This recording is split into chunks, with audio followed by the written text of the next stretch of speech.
குருவடி சரணம். யூடியூப் நண்பர்கள் அனைவருக்கும் அடியேனின் அன்பான வணக்கங்கள். நான் உங்கள் குருமணிகண்டன் பேசுகிறேன், பொள்ளாச்சியிலிருந்து. தசாபுத்தி பலன், ஒரு ஜாதகத்தை எடுத்து பலன் சொல்லும்போது ரொம்ப முக்கியமா நம்ம பார்க்கக்கூடிய ஒரு விஷயம் அப்படிங்கிறது தசாபுத்தி.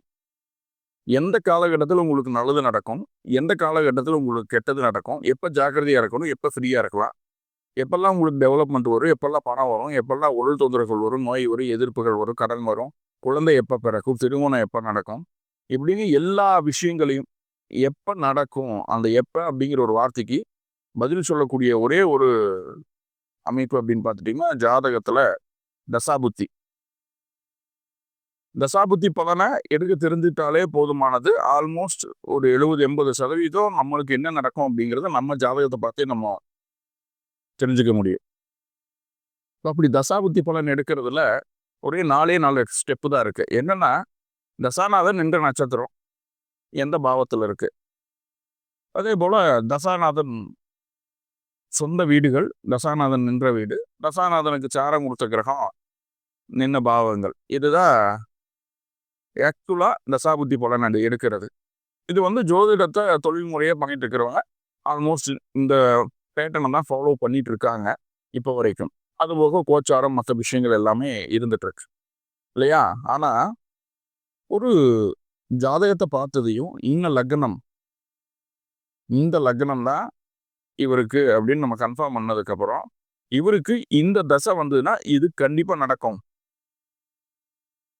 இந்த தசை இந்த லக்னத்துக்கு வந்ததுன்னா கண்டிப்பா இதுல பாதிப்பை கொடுக்கும் அப்படிங்கிறதுக்கு ஒரு பேராமீட்டர் இருக்குது. சிம்பிளா பார்த்ததையும் கண்டுபிடிக்கிற மாதிரியான ஒரு பேராமீட்டர் இருக்குது ஜோசியத்துல.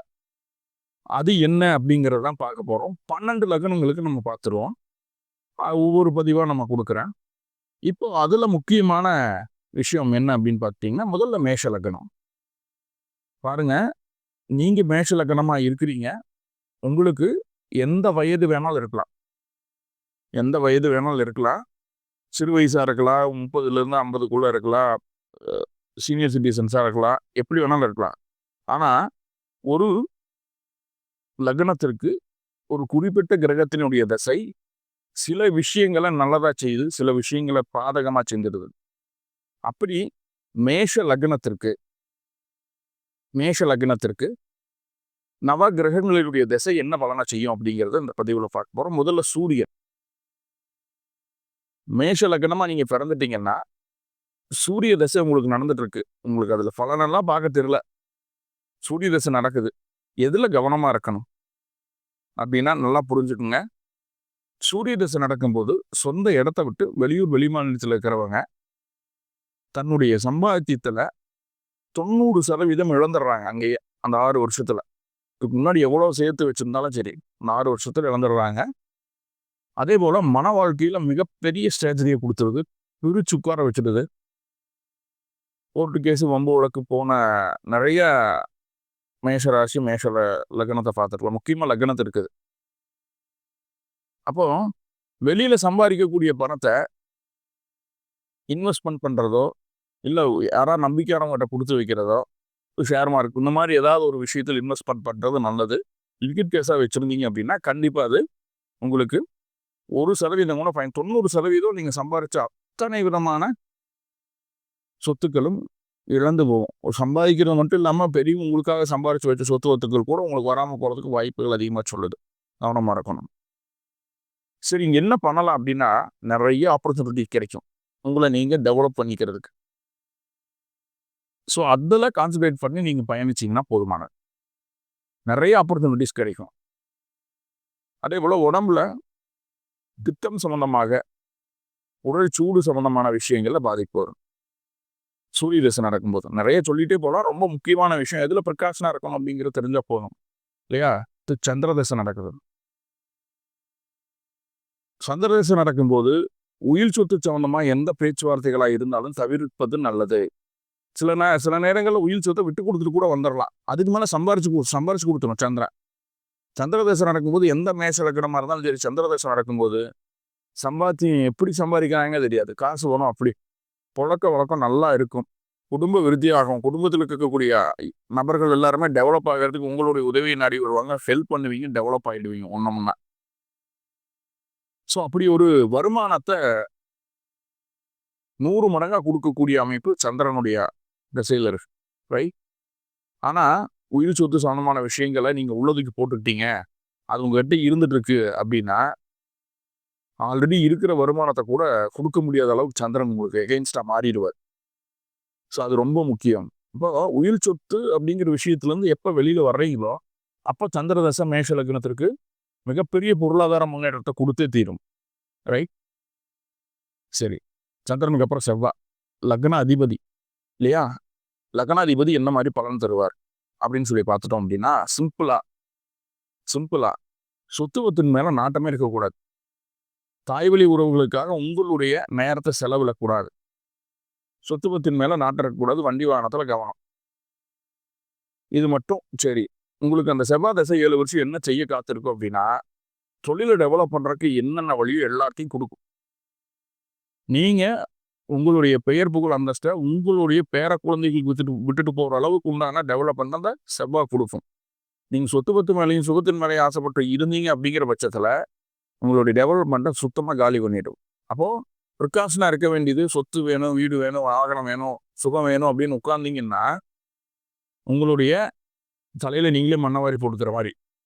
ஃபுல் அண்ட் ஃபுல் கெரியர் பேஸ்டா இருந்தீங்கன்னா செவ்வாய் தசை முடியும் போது நீங்களும் சமுதாயத்தில் ஒரு நல்ல புகழ்பெற்ற மனிதராக மாறுவதற்கு எல்லா விதமான வேலைகளையும் செவ்வாய் செய்வார். ரைட். ராகு செவ்வாய்க்கு அப்புறம் ராகு தசை வரும். ராகுக்கு இதை பற்றி கடைசியை பார்த்துடலாம். ராகு தசை முடிஞ்சதுக்கு அப்புறம் குரு தசை. குரு அப்படின்னு சொல்லக்கூடிய கிரகம் உட்கார்ந்த கடையில் உங்களுக்கு எல்லாத்தையும் கொடுப்பார். பொறுப்புகளை கொடுப்பார், பதவியை கொடுப்பார், இன்வெஸ்ட்மெண்ட்டுக்கு பணத்தை கொடுப்பார், எல்லாமே கொடுப்பார். சொத்து சுகம் எல்லாத்தையும் கொடுத்துருவார். அதில் எந்த மாற்றமும் இல்லை. இருக்கிற இடத்துலயும் எல்லாத்தையும் கொடுப்பார். ரைட்டு. ஆனா இப்ப நான் குருதசை நடக்குது அப்படின்னு சொல்லி போட்டு அலைஞ்சு திரிஞ்சு வேலை செஞ்சீங்க, தொழில் டெவலப் பண்ணி அனுப்பிக்கணும் அப்படி இப்படி என்ன விஷயம் பண்ணாலும் கண்டிப்பாக சுயதொழில் செய்யக்கூடிய மேச லக்ன அன்பர்கள் குரு திசை நடக்கும்போது உட்கார்ந்த கடையில வேலை செய்யணும். இறங்கி வேலை செஞ்சீங்க அப்படின்னா கண்டிப்பா தொழிலை கீழே இறக்கி விட்டுணும். அப்ப இங்க என்ன பண்ணணும்னா உறவுகளுக்கு மதிப்பு கொடுக்கணும், தாயாரை போற்றி வணங்கணும். அம்மா இறந்துட்டாங்க சார், அம்மா போட்டோக்கு தினமும் தீபம் போடுங்க. அவங்களுடைய ஆசீர்வாதம் தான் உங்களை டெவலப் பண்ணணும். ரைட். ஓகே. அடுத்தது சனி முடிஞ்சா அதுக்கப்புறம் வரக்கூடிய தசை, சரி குரு முடிஞ்சதுன்னா வரக்கூடிய தசை சனி தசை. சனி அப்படின்னு சொல்லக்கூடிய கிரகம் உங்களுடைய டெவலப்மெண்ட்டை சுத்தமா கம்மி பண்ணிடும். உடல் ரீதியாகவும் மன ரீதியாகவும் பாதிக்கப்படுவீங்க. பாதிக்கப்படுவீங்க. கண்டிப்பா மருத்துவ செலவுகளை கொடுக்கும், நோய் நொடி தொந்தரவுகளை கொடுக்கும், ஏமாற்றத்தை கொடுக்கும். இதுக்கு மேல நம்மளால ஒண்ணுமே செய்ய முடியாது அப்படிங்கிற ஒரு பயத்தையும் ஒரு இயலாமை அப்படிங்கிற ஒரு எண்ணத்தையும் மனசோட விதைக்கும் இந்த சனி. இதை சரி பண்றதுக்கு என்ன பண்றதுன்னா உங்களுடைய வாழ்க்கை துணையை நல்லபடியா பார்த்துக்கணும். சமுதாயத்தின் மீது அக்கறை வேணும். யாராவது ஒருத்தர் முடியாம சர்வீஸ் ஓரியன்டா போயிடணும். முகம் தெரிஞ்ச நபருக்கு தான் உதவி செய்யணும்னு கிடையாது. முகம் தெரியாத நபர்களுக்கு கூட உதவிகளை செய்யலாம், தப்பில்லை. சர்வீஸ் ஓரியன்டா போயிட்டீங்கன்னா உங்களுக்கு அந்த சனி எந்த விதத்திலையும் பாதிப்பு தரதில்லை, உங்களுடைய தகுதியை கீழே இறக்கிறது இல்லை. வாழ்க்கை துறையை அப்படி பார்த்துக்கணும், நல்லபடியாக பார்த்துக்கணும். அதே போல இருக்கிற இடத்த விட்டு வெளி மாநிலம் வெளிநாட்டில் போய் சம்பாத்தியத்துக்காக உட்கார்ந்தீங்க அப்படின்னா கண்டிப்பா அந்த சனி தசை மிகப்பெரிய சாம்ராஜ்யத்தை உருவாக்குறவங்களுக்கு ஒன்றான பேச கொடுத்துரும் கண்டிப்பா. ஆனா வெளியில இருக்கிற நபர் வெளியில தான் இருக்கணும். அந்த பணத்தை கொண்டு வந்து உள்ளூர்ல சொத்து வாங்குற முடிக்கிற, உள்ளூர்ல என்னுடைய பெயரை நிலநாட்டிக்கன்னு உள்ளுக்கு வந்தீங்க அப்படின்னா இருக்கிறது எல்லாம் புடிங்கி நினைச்சிட்டு இருந்தானே. ஸோ ப்ரிகாஷன் இருக்க வேண்டியது என்னங்கிறத கிளியரா புரிஞ்சுக்கிப்பீங்கன்னு நினைக்கிறேன். அதுதான் சனி முடிஞ்சதுக்கு அப்புறம் புதன் தசை வரும். புதன் தசையில இது அப்படியே உள்டாவாகும். சொந்த ஊரை விட்டு வெளியூர் வெளிநாட்டுல போய் இருக்கக்கூடிய நபர்களா இருந்தீங்கன்னா சொந்த ஊரை விட்டு வெளியில போற நபர்கள் கண்டிப்பாக பாதிக்கப்படுவார்கள். அதீத மருத்துவ செலவு, அதீத மருத்துவ செலவு, வெளியில இருந்து வேலை இல்லாம கஷ்டப்படக்கூடிய ஒரு சூழ்நிலை, இது எல்லாத்தையும் கொடுக்கு இந்த புதன். எல்லாத்தையும் இந்த புதன் தருவார். வேற என்ன நல்லதை செய்வார் அப்படின்னா, மேஷ லக்னத்தை பொறுத்த அளவுக்கு புதன் நல்லதை செய்கிறது அப்படிங்கிறது பார்த்துட்டீங்கன்னா, எதிர்ப்புகளை ஜெயிக்க முடியும். ஒரு உத்தியோகத்தில் இருந்துட்டீங்கன்னா, உத்தியோகத்துல ஒரு நல்ல பேர் புகழ் அப்படியே நல்ல ரீதியா டிராவல் பண்ண முடியும். வேலை கேரண்டியா இருக்கும். புதன் தசை 17 வருஷம் நடக்குதுன்னா 17 வருஷம் வேலை கேரண்டியா இருக்கும். இருக்கிறத விட்டு போட்டு பறக்கிறதுக்கு ஆசைப்படுறாங்க, வெளியில வெளிநாடு நிறைய சம்பாதிக்கணும்னு போனீங்கன்னா கண்டிப்பா அது பாதிப்பை தராம போகாது. புதன் தசையில நீங்க வெளியில இருந்தாலும் சரி, ஒரு வேலையில ஒரு உத்தியோகத்தில் நல்லபடியா போயிட்டு இருந்தாலும் சரி, கண்டிப்பா கடனை கொடுக்காம போகாது. மேஷ லக்னத்திற்கு கடன் இருக்கும், அது எந்த மாற்றமும் இல்லை. ரைட். இப்போ புதன் முடிஞ்சதுக்கு அப்புறம் கேது ராகு கேது பத்தி ஃபைனலா சொல்றேன்.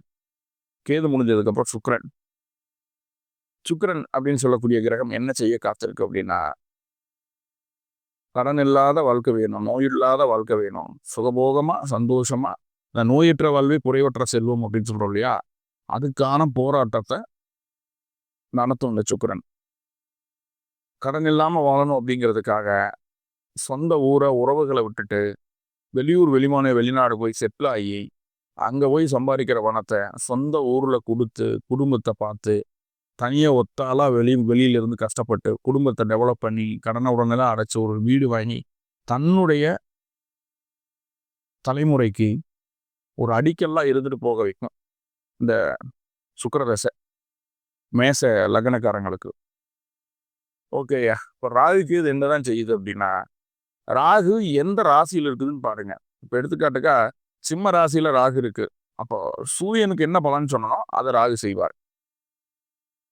கன்னி ராசியில கேது இருக்கு, புதனுக்கு என்ன பலன் சொன்னா அதை கேது செய்வார். அவ்வளவுதான். ராகு கேது நின்ற வீட்டதிபதிகளை போல தசாபுத்தின் செயல்படுவர்கள். இது காமனா எல்லாத்துடைய ஜாதகத்திலையும் நடக்கக்கூடிய விஷயம். காமனா மேஷ லக்னம்னாவே இது நடக்கும். இதுல கூடுதல் குறைச்சல் ஆகிறது எங்க ஆகுது அப்படின்னா, அந்த கிரகம் தசா நடத்தக்கூடிய கிரகம் நின்ற நட்சத்திரநாதனுடைய பலம், தசா நடத்தக்கூடிய கிரகம் நின்ற வீட்டதிபதியினுடைய பலம், அவங்களுடைய பலம் பலவீனத்தை பொறுத்து இதுல கூடுதல் குறைச்சல் ஆகுது. எந்த பாவத்தில் போய் நிற்கிறாங்க அப்படிங்கிறத பொறுத்து அதுல பலன் எப்படியெல்லாம் மாறலாம் அப்படிங்கிறது சொல்லக்கூடிய விஷயமா இருக்கு. ஆனா பேசிக் ஒரு மேஷ லக்னத்திற்கு ஒரு தசை நடந்தது அப்படின்னா, அது சூரிய தசையோ சந்திர தசையோ செவ்வாய் தசையோ புதன் தசையோ எந்த தசையா இருந்தாலும் நான் சொன்ன விஷயத்த சரௌண்ட் பண்ணி தான் அவங்களுக்கு பலனானது நடக்கும். கெட்டியா இது நல்லா இருக்குன்னு சொல்றக்கூடிய விஷயங்களை தாராளமா செய்யுங்க அந்த தசையில. இதெல்லாம் ப்ரிகாஷனா இருக்கணும், இதெல்லாம் நம்மளுக்கு பாதிப்பு கொடுக்கும் அப்படிங்கிற விஷயத்துல 1க்கு 2 மடங்கு கவனமா இருக்கணும் அப்படிங்கிறது என்னுடைய வேண்டுகோள். அதுக்காகவே இந்த பதிவு. இப்படி மேஷ லக்னம் இல்லாம மறுபடியும் இன்னும் 11 லக்னங்கள் இருக்குது. 11 லக்னங்களுக்கும் ஜென்ரலா தசாபுத்தி பலன், நவ கிரகங்கள் தசாபுத்தி நடத்தினா என்ன பலனை கொடுக்கும் அப்படிங்கிறது அடுத்தடுத்த பதிவுல கொடுக்குறேன். இது வரைக்கும் பொறுமையை கேட்ட நண்பர்களுக்கு மிக்க நன்றி. எல்லா உறவுகளும் எல்லா வளமும் பெற்று நலமுடன் வாழ எல்லாம் உள்ள பரம்பொருளை பிரார்த்தனை பண்ணிக்கொண்டு இந்த பதிவு முடிச்சுக்கிறேன். நன்றி நண்பர்களை, நன்றி. வாழ்வளமுடன்.